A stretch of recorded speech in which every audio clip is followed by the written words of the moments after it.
Alright, so before we start today's video, I've now got time, I'm now not sick. Let's finally get over to what we've been wanting to do for a while, which was go to the Castlefront Street and read all these articles on our team, among other things, but this is what we'll start with. And this is from the beginning till now in the story. So first we start with signs of Gallian resistance. In an interview given on the 8th, a spokesman for the Central Gallian Armed Forces suggested a massive anti-imperial counterstrike brewing. Should this come to pass, all eyes will be on how a force that is thus far specialized in retreat can stem the imperial incursion that claimed most of Gallia by last month's end, and now stands before the gates of Rangris. It seems that the militia will join the army proper on this bid to free the capital from a siege, a fear that has persisted for weeks now. Some suggest that this move is due to the army's desire to conserve its own manpower within the city walls. A very real possibility should this plan fail. Alright, Flame of War, sweep Europa. The Empire-owned and run Tares news outlet reported on the 6th that Imperial forces have claimed the coastal Federation city of Vaula.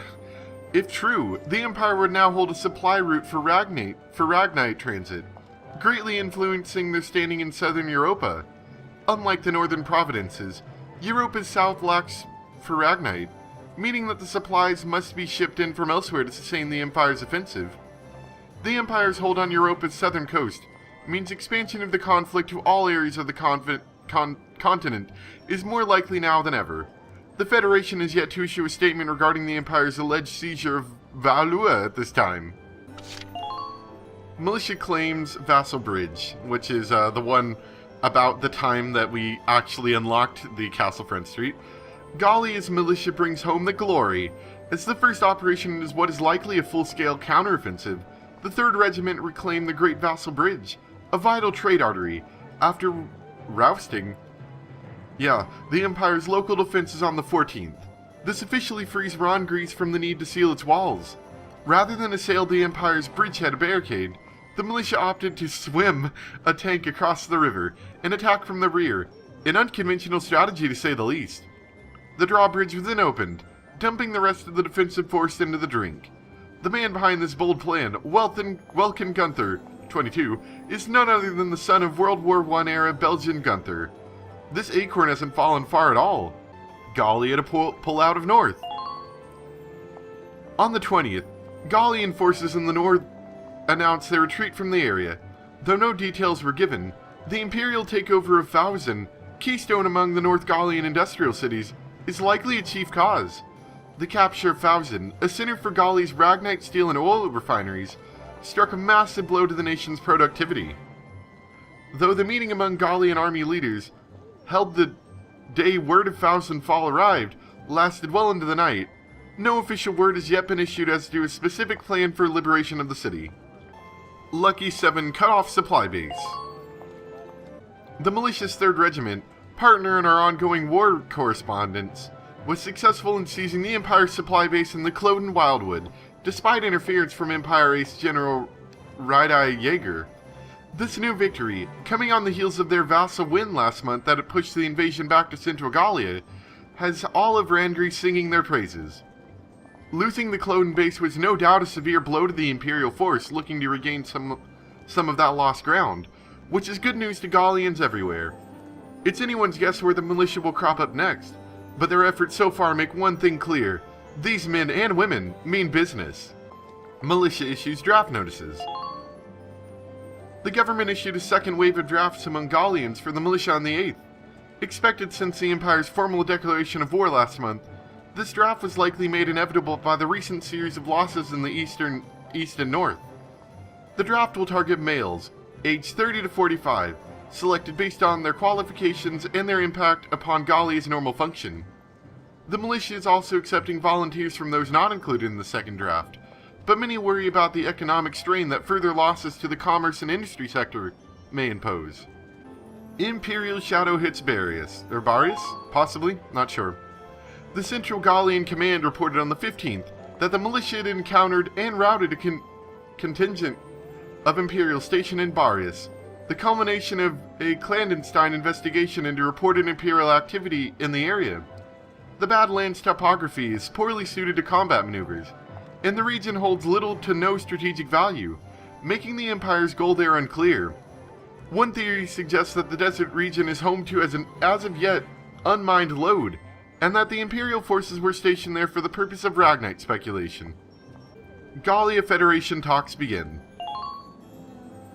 During a press session on the 10th, Gallian Prime Minister Borg called for talks with Federation Ambassador Townshend, slated to visit Gallia at the end of the month.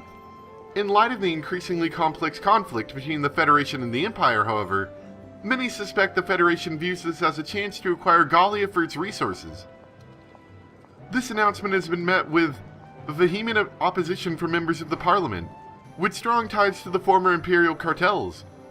Ambassador Townshend responded to the invite in a public address stating that he firmly believes that joining hands to thwart the Empire's hubristic ambitions is essential to assuring peace for Europa.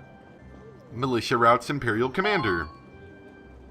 General Gallian Command reports that a recent chance encounter with Maximilian, Imperial counter of the Gallian invasion near the ruins in central Barius, ended in the Empire's defeat and retreat from the Badlands. Speaking with one Gallian soldier who fought in the desert operation, revealed a shocking eyewitness account of one female soldier among the Empire's army batting a tank shell out of the air by brute force. Army doctors looked into the possibility of combat-stressed hallucination, but several other testimonies have arisen to corroborate this wild account. Other reports suggest she resembled one of the Valkyria of legend, while the Gallian army has issued no official statement on the matter. And finally, new load in Gallian Southeast. Chief Valence of the Gallian Geological Survey reported recent discoveries of 3 new lodes of Ragnite amid the southeastern mountains. Imperial capture of the key cities in Ragnite-rich northern Gallia has meant a steady drain on domestic productivity. Paired with a rising demand for Ragnite for military uses, scarcity of the ore has become a critical problem. At the latest survey meeting, Chief Valence stated that the new discovery would likely go a long way towards filling the vacuum that has hounded the Gallian energy supply of late. Investigations into the size and quality of the newly found lode are currently underway. And there you go, that's everything for right now. We will, as we get more, we will read them as we get to them. I was just so sick, I didn't want to do it at all. But we should only get 1 or 2 each time, so it should be plenty easy to read. And we've already done all these. So, I'm going to go back to book mode, and we can actually take a look at both. Here, I'm going to pull it up. Yep. Alright, so we're going to go through personnel, weaponry, and glossary, but there's a lot of information in here, and I thought about it for a bit. I wasn't sure exactly how I wanted to do this, so what I'm going to do is I'm going to leave each of these up for a couple seconds, and if you'd like to read it, feel free to pause. Maybe even I could do something like that, like rotate the characters around a bit. It's kind of cool, right? Maybe, I don't know. But yeah, feel free to pause if you want to take a look and read, because there's just way too much stuff to go over.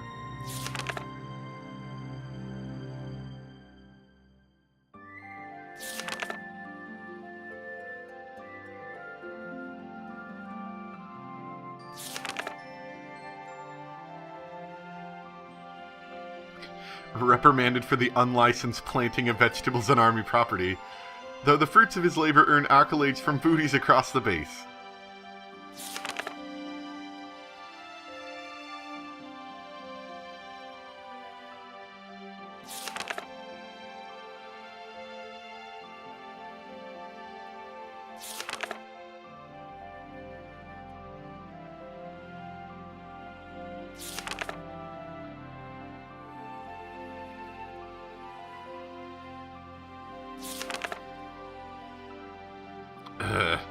Damon.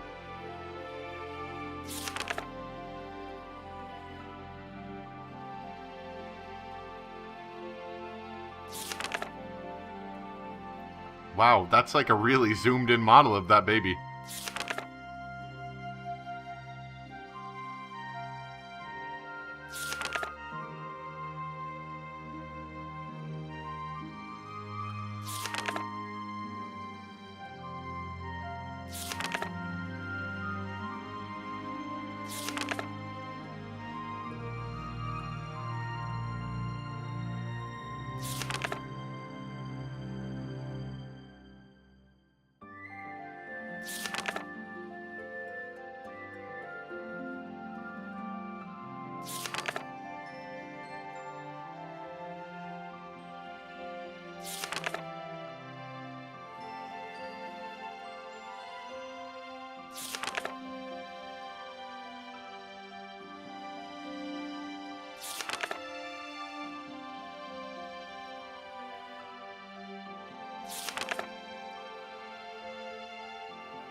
And that's all of the personnel. Now we're going to move on to weaponry, and we will do a similar thing here. I'll give you guys a little bit longer to look at these, but not too much more.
And this is all we have so far.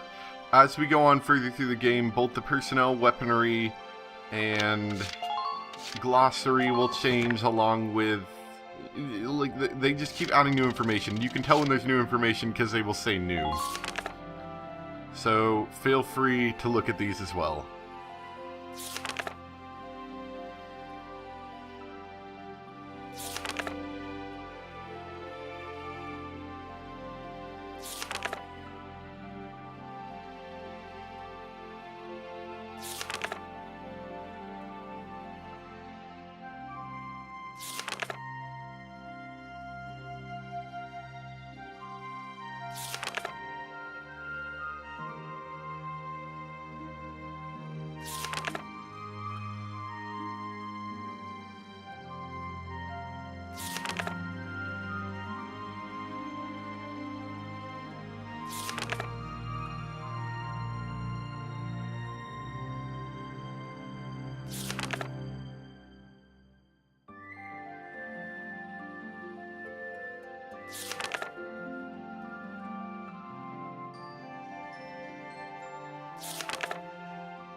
Alright, that's everything.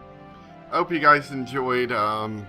You probably would have already seen by now, but I'm deciding I'm going to upload this after the actual thing. So while this is physically taking place before I complete the mission, I'm going to upload this after I complete the mission. I think it'll work a little bit better that way. That way, if you don't feel like watching it, you just can skip it, and if you do, it's there for you. Anyway, thank you guys for watching, and I'll see you guys next time.